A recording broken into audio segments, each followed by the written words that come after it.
क्या होगा अगर आपको 90 साल तक अकेला ही रहना पड़ेगा, वो भी अंतरिक्ष में। हमारे पृथ्वी से दूसरी नई पृथ्वी पर रहने के लिए अगर आप जाना चाहते हो तो क्या आप 120 साल का सफ़र करना चाहेंगे, वो भी हमेशा के लिए। YouTube cinema presenting passengers. इस मूवी में हमको हमारी पृथ्वी से दूसरी नई पृथ्वी पर जाने वाले मुसाफिरों की कहानी दिखाई गई है। मूवी की शुरुआत में हमको अंतरिक्ष में एक अंतरिक्ष यान दिखाया जाता है जिसका नाम होता है द स्टारशिप एवलॉन, जो कि होमस्टेड कंपनी ने बनाया होता है और वो दूसरे नए ग्रह पर जा रहा होता है जिसका नाम होता है होमस्टेड 2।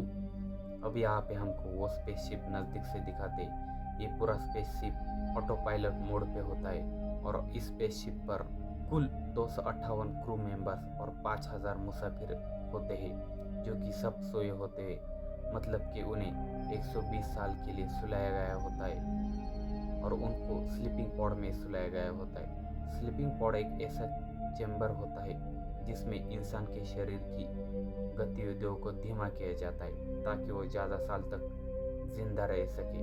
अब आगे स्पेसशिप की गतिविधियाँ दिखाते हैं जो कि ऑटो पायलट में कैसा काम करता है। इस स्पेसशिप को ऐसा डिज़ाइन किया गया होता है कि उसके सामने अगर कुछ आता है तो उसके आगे एक बिजली से चलने वाली प्रोटेक्शन शील्ड दिखाई जाती है जो कि सामने आने वाले सस्पेक्ट को डिस्ट्रॉय कर सकती है।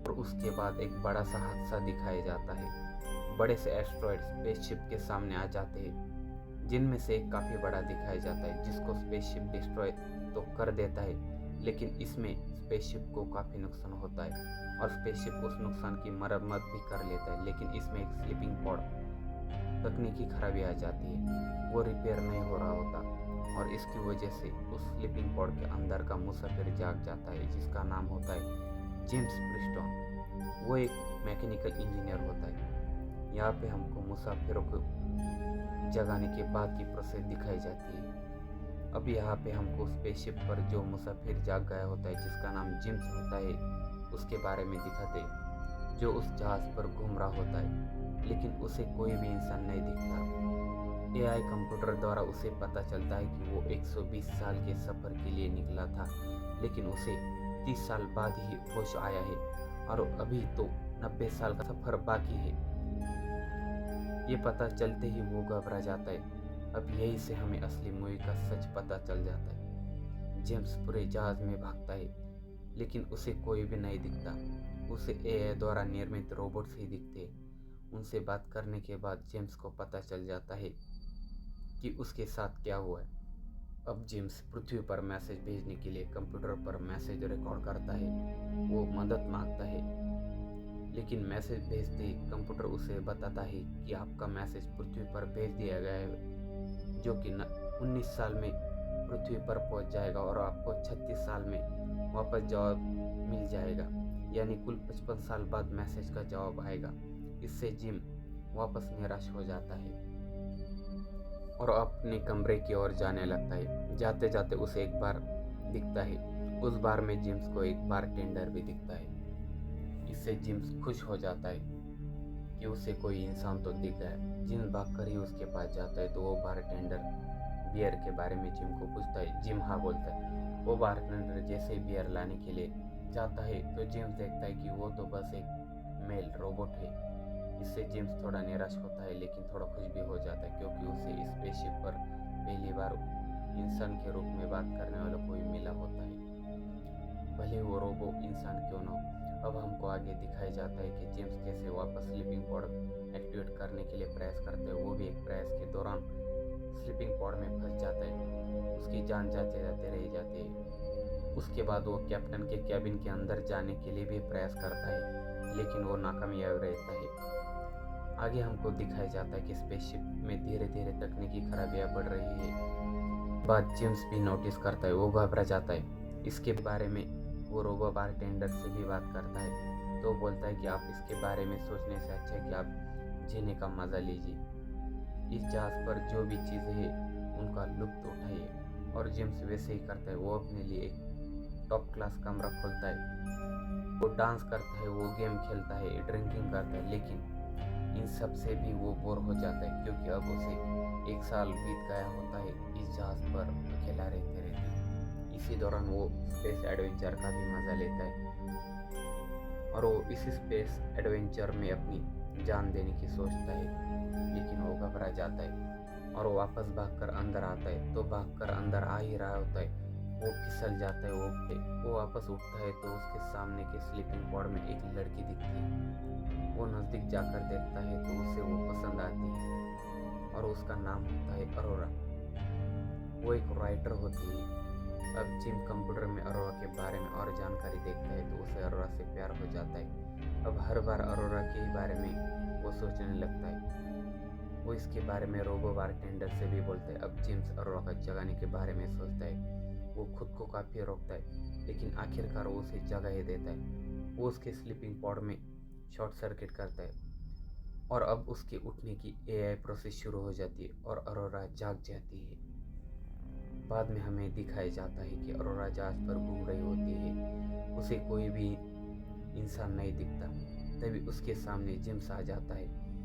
अरोरा क्रू के बारे में पूछती है और कोई भी क्यों नहीं जगा इसके बारे में पूछती है तो जिम्स उसे सब कुछ बता देता है। इस सिस्टम की खराबी के कारण सिर्फ हम दोनों ही जगे। वो उसकी करतूत नहीं बताता, खाली स्पेसशिप की खराबी के बारे में ही बताता है और हमें कितने साल तक का सफ़र करना है ये भी ये दौरा दिखाता है। इससे अरोरा घबरा जाती है। 1 साल 3 हफ्ते से जगह है ये भी यहाँ पे पता चलता है। अब वो अपने कमरे में सोने जाती है। अब जिम्स बार में जाता है। वो बारटेंडर को भी सच ना बताने को बोलता है। अब दूसरे दिन जिम और अरोरा कैंटीन में जाते हैं। वहाँ पे हमको पता चलता है कि जिम एक सिल्वर क्लास का मुसाफिर होता है और अरोरा गोल्डन क्लास की। अब यहाँ से आगे अरोरा प्रयास करती है, लेकिन वो भी नाकामयाब रहती है। अरोरा अब अपना बुक लिखना शुरू करती है क्योंकि वो एक राइटर है। वो उन दोनों की बुक लिखती है। वो दोनों ही जहाज पर डांस करते, गेम खेलते, एंजॉय करते। जिम्स अरोरा की मुलाकात बार रोबो से भी करवाता है। वो अब उसे गिफ्ट देता है और उसे डेट के लिए भी पूछता है। अरोरा हाँ बोलती है और वो बार में जाते हैं। वो अपने डेट एंजॉय करते हैं और अब जिम अरोरा को स्पेस एडवेंचर भी करवाता है। इससे अरोरा काफ़ी खुश होती है और वो भी उससे प्यार करने लगती है। इसी दौरान वो एक दूसरे से फिजिकली इंटीमेट भी होते हैं। अब वो एक दूसरे के साथ रहने लगते हैं, एंजॉय करने लगते हैं। आगे हमें दिखाते हैं कि स्पेसशिप एक नए सूरज के करीब से गुजर रहा था और वो नज़ारा वो दोनों खूब एंजॉय करते हैं। अब अरोरा का बर्थडे आता है, तब बार में दोनों को दिखाया जाता है, जहाँ पे जिम्स बोलता है कि अब हम दोनों के बीच में कुछ भी नहीं छिपाए। ये सुनकर बार रोबो अरोरा को सब बोल देता है और वो जिम को पूछती है कि क्या तुमने मुझे जगाया। जिम रोबो के पास देखता है और हाँ बोल देता है क्योंकि अब अरोरा को सब पता चल चुका है। इससे अरोरा काफ़ी गुस्सा हो जाती है, साथ ही उसका दिल भी टूट जाता है और वो वहाँ से अपने कमरे में निकल जाती है। अब यहाँ से आगे जिम्स अरोरा को मारने का प्रयास करता है। वो उधर जहाज पर एक पेड़ भी उगाता है। अब आगे हमको दिखाया जाता है कि स्पेसशिप में और भी तकनीकी खराबियाँ आना शुरू हो जाती है और इसी दौरान उस स्पेसशिप के मेन कैप्टन चिप के स्लीपिंग पॉड में भी खराबी आ जाती है और वो जाग जाते। वो मेन हॉल में आते। वहाँ पे उनकी मुलाकात जिम्स और अरोरा से होती। वहाँ से वो तीनों मेन ऑपरेटिंग केबिन में जाते, जिसे खोलने के लिए जिम ने खूब कोशिश की होती। वहाँ पर देखने के बाद वो बताते हैं कि स्पेसशिप के मेन इंजन में भी गड़बड़ी हो गई। बाद में वो तीनों के स्लीपिंग पॉड चेक करते हैं तो कैप्टन को पता चलता है कि अरोरा का स्लीपिंग पॉड जिम ने ख़राब किया है। अब आगे दिखाते हैं कि मेन कैप्टन चिप की तबीयत काफ़ी ख़राब हो रही है। रात को सब सो रहे थे तो स्पेसशिप की ग्रेविटी भी लॉस हो रही थी। तब अरोरा स्विमिंग पूल में होती। वो मरते मरते बचते हैं। बाद में कैप्टन पूरे शिप का डेटा कलेक्ट करता है तो उन्हें पता चलता है कि मेन पावर रिएक्टर ही खराब हो रहा है। पावर रिएक्टर शिप का वो हिस्सा होता है जो पूरे स्पेसशिप को पावर प्रोवाइड करता है। इसी दौरान कैप्टन की तबीयत ज़्यादा ही खराब हो जाती है। वो जिम्स और अरोरा को पास बुलाकर दोनों का साथ रहने के लिए बोलते हैं, साथ ही स्पेसशिप को और रिएक्टर को रिपेयर करने के लिए बोलते हैं और वहीं पर अपना अपना दम तोड़ देते हैं। अब जेम्स और अरोरा शिप का जायजा लेने जाते हैं तो उनके साथ एक हादसा होता है और उन्हें पता चलता है कि शिप में एक छेद भी हुआ है। वो उसे रिपेयर करते हैं। बाद में पावर रिएक्टर रिपेयर करने की कोशिश करते हैं, लेकिन उसे बाहर से रिपेयर करना होता है। अब जिम बाहर जाने लगता है और अंदर से अरोरा को पावर रिएक्टर का दरवाज़ा खोलना होता है और वो ऐसा ही करते हैं। अब शिप रिपेयर हो जाता है, लेकिन इसमें जिम अंतरिक्ष में खो जाता है और उसके सूट में भी छेद हो जाता है। उसकी सेफ्टी केबल भी टूट जाती है। अब वो इसके बारे में अरोरा को बताता है। उसका ऑक्सीजन भी खत्म होने को आया होता है। तब अरोरा उसे लाने के लिए खुद बाहर जाती है, लेकिन तब तक उसका ऑक्सीजन खत्म हो चुका होता है। अरोरा उसको किसी तरह से पकड़कर अंदर लाती है और उसे स्लीपिंग पॉड में डालती है, लेकिन कंप्यूटर उसे मृत घोषित करता है।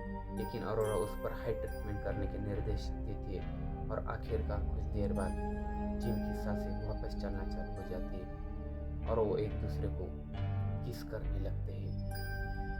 अब आगे दिखाते हैं कि जिम ने मेन स्लीपिंग पॉड में वापस सोने का तरीका ढूंढा होता है, लेकिन वो सिर्फ एक ही होता है। इसलिए वो अरोरा को उसके अंदर जाने को बोलता है ताकि उसके सपने सच हो और खुद की गलती भी सुधर जाए। और वो दोनों अब स्लीपिंग पॉड को देखते ही रहते हैं। अब बाद में हमें जिम को दिखाया जाता है जो कि बार में अकेला बैठकर रोबो बारटेंडर से बातें कर रहा होता है, लेकिन तभी पीछे से अरोरा आती है और उनको हाय हेलो करने लगती है। इसका मतलब जिम्स के लिए अब अरोरा भी स्लीपिंग पॉड में नहीं जा रही। वो उसी के साथ ज़िंदगी बिताना चाहती है।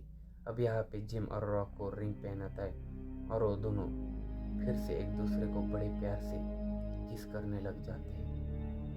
अब आगे हमको दोनों को दिखाया जाता है जो कि अपनी ज़िंदगी एंजॉय कर रहे होते हैं। अब सीन पूरी तरह से शिफ्ट होता है और हमको सीधा 88 साल बाद का नज़ारा दिखाया जाता है जो कि नई पृथ्वी के करीब का होता है। यानी अब स्पेसशिप अपना पूरा सफ़र तय करके अपने मंजिल के करीब आ जाता है और सभी क्रू मेंबर और मुसाफिरों की जगाने की प्रक्रिया भी शुरू हो जाती है।